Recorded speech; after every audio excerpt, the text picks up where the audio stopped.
2028 대입 개편 응급 특강 이제 두 번째인데요. 어떻게 쓰이고 앞으로 어떻게 변화될지를 이 강에서 한번 설명을 해드리겠습니다. 자, 요게 이제 먼저 수능 얘기입니다. 자, 지금 이 표를 천천히 한번 보세요. 영역이라고 돼 있는 게 있죠. 국어, 수학, 영어, 한국사, 탐구, 제2외국어 이 순서대로 이제 시험을 봅니다. 그래서 뭐 국어는 45문항, 뭐 수학은 30문항 이렇게 해서 사실상 뭐 한국사 빼고 탐구나 영어 그 다음에 요거까지 얘기하면 한 160문항 정도 됩니다. 그래서 요 문항에 해당하는 질문 그 영역은 국어 같은 경우는 공통 과목이 있고 선택 과목이 있죠. 이렇게 제가 확대해서 볼까요? 네, 공통과 선택이 있습니다. 그리고 수학도 확통, 미적, 기하를 선택하게 돼 있죠. 그리고 영어는 뭐 선택권이 없이 그냥 듣기 17문제 나머지 문항 45까지 해서 전체적으로 총 문항 45문항의 시험을 봅니다. 한국사가 있고요. 절대평가로 진행되죠. 탐구는 사탐, 과탐에 대해서 9과목, 8과목인데 한지, 세지, 뭐 줄여서 좀 얘기했습니다만 총 9개의 과목, 윤리나 역사, 경제라든가 정치 과목, 그리고 물화생지라는 전통적인 네 과목에 1, 2 이렇게 되어 있는 게 현행, 그러니까 중3 학생들까지의 2015 개정교육과정에 해당하는 부분이 되겠습니다. 그리고 제2외국어는 이제 뭐 프랑스어, 독일어 이런 식으로 한문까지 해서 9개 과목 중에서 택을 하는데 이제 절대평가가 됐죠. 그래서 과거처럼 상대평가에서 등급 나와서 뭐 사탐을 대체하네 이런 것들은 없어지고요. 필요하면 자기는 이제 보겠다라고 하면 마지막 수능 5교시 때 이걸 보게 됩니다. 자, 그러면 개편안은 어떻게 바뀌었는지 한번 볼까요? 이번 개편안의 특징은 국어, 수학의 선택 과목이 폐지됐다는 얘기입니다. 그러니까 국어의 선택 과목 한번 볼까요?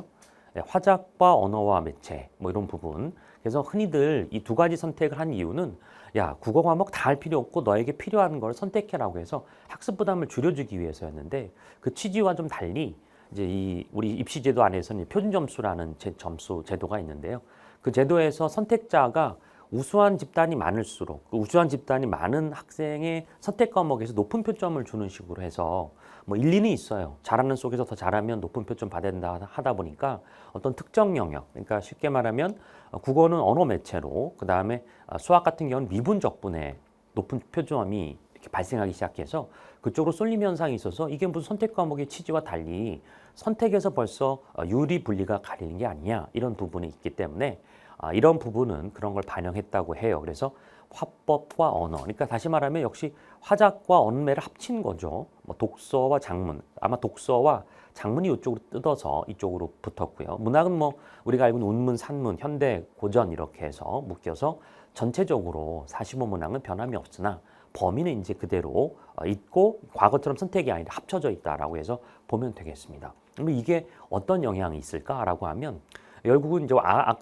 이전처럼 언매 선택자, 화법 선택자 유불리는 없어졌지만 학생들이 이제 다 배우게 된 거죠. 그러니까 문항수는 뭐 그대로긴 합니다만 그래도 전체적으로 골고루 다 배워야 되니까 언매하는 학생들은 화법장만 안 해도 됐었고 화법장만 하면 언매 굳이 문법 배울 필요 없었다면 이제는 다 해야 되는 거죠. 그러면 언어 매체 중에서 특히 예전에 언어라고 하는 게 이제 문법이 좀 어려웠거든요. 뭐 문장 나오고 뭐 우리 품사 얘기 나오면 여러분 굉장히 골치 아프잖아요. 까다롭고 그래서 그런 부분이 들어가 있는 게 국어 시험의 선택지의 변화가 폐지되어서 나타난 결과가 아닐까 이렇게 생각해 봅니다.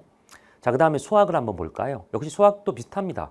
확률 통계는 대체로 문과 학생들이 미적분은 이제 상경계열 또는 이과 학생들이 압도적으로 많이 선택했고요. 10명 중에 1명의 이과 학생들은 기하를 선택하고 그랬는데 이제는 공통 과목으로 해서 대수, 지금은 이제 수1이 되는 거고요.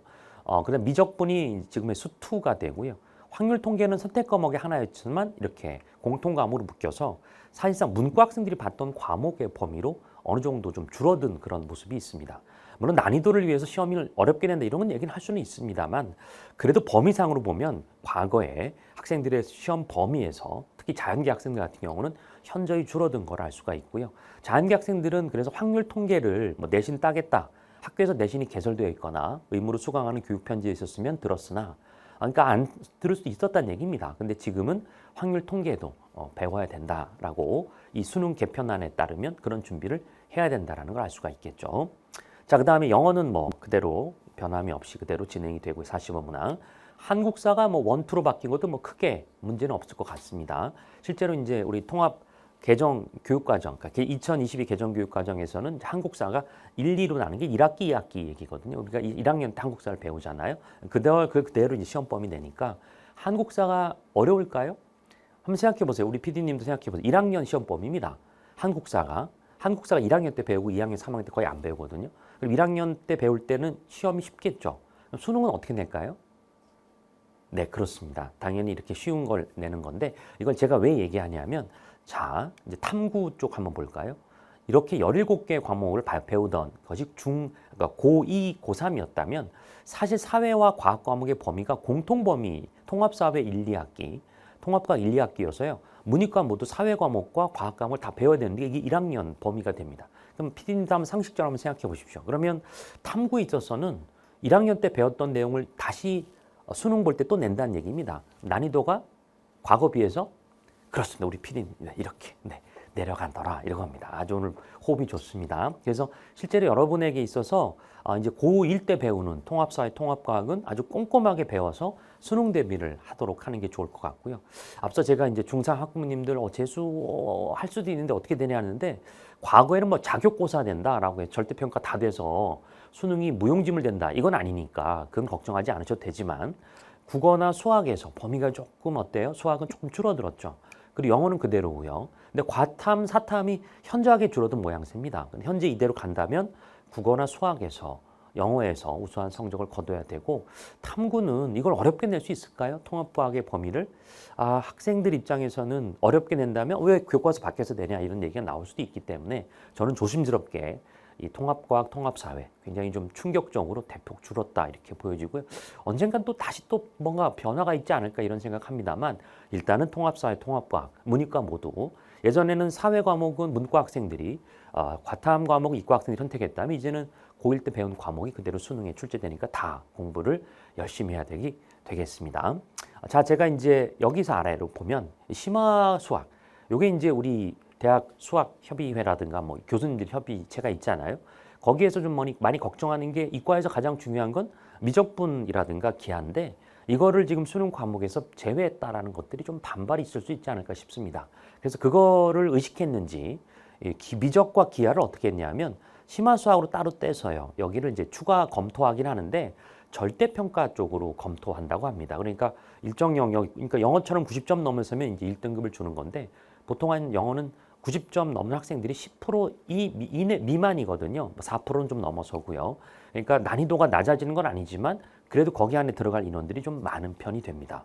미적분 투 기하, 아마 서울대원대 고대라든가 의대나 이런 쪽에서는 당연히 미적기하 배워야 되니까 수능의 필수 과목으로 응시해야 된다고 해서 모집 요강을 넣을 것 같다라는 생각입니다. 뭐 그런 의미에서 보면 이과 학생들 같은 경우는 자 공통범위 쭉 다 배워야 되고 과탐은 좀 줄어들게 수능 대비가 되고 그 대신에 이제 미적 투와 기하에 대해서 거의 학교에서 수강하게 될 때 이과 쪽은 당연히 미적과 기하를 모두 준비해서 공부해야 된다 이렇게 됩니다. 이렇게 놓고 보니까 학생의 선택권이 어떻게 된 것 같으세요? 학생이 예전에 자격고사 됐을 때는 좀 부담도 적었고 그리고 이제 공부를 오히려 학교 활동이나 교과에 초점 맞춰진다라고 봤을 때 뭐 진로 선택 과목이 굉장히 다양하잖아요. 근데 이렇게 보게 되면 수능 준비를 해야 되면 학교에서도 선택하는 것보다는 내가 수능 준비해야 되는데 그렇게 준비해야 되니까 이 과목은 당연히 듣고 나머지 과목 선택하게 되는데 192학점이나 학점에서 일단 이거는 그냥 거의 고정적으로 학생들이 의무적으로 들을 수밖에 없는 반강제 선택이 될 수 있다라는 게 학점제에 관련된 상황을 봤을 때 수능이 이렇게 바뀌면서 미치는 파장이라고 볼 수가 있겠습니다. 자, 그래요. 자, 그러면 이제 여러분 이 교육과정 아까 제가 2015 중3 교육과정을 말씀드렸는데 현재는 이렇게 돼 있어요. 그러니까 현재 중3 학생들 이 위에 있는 학년들 포함 중3 포함해서요. 여러분이 그래서 일반 선택 과목이 석차 등급 9등급 나오고요.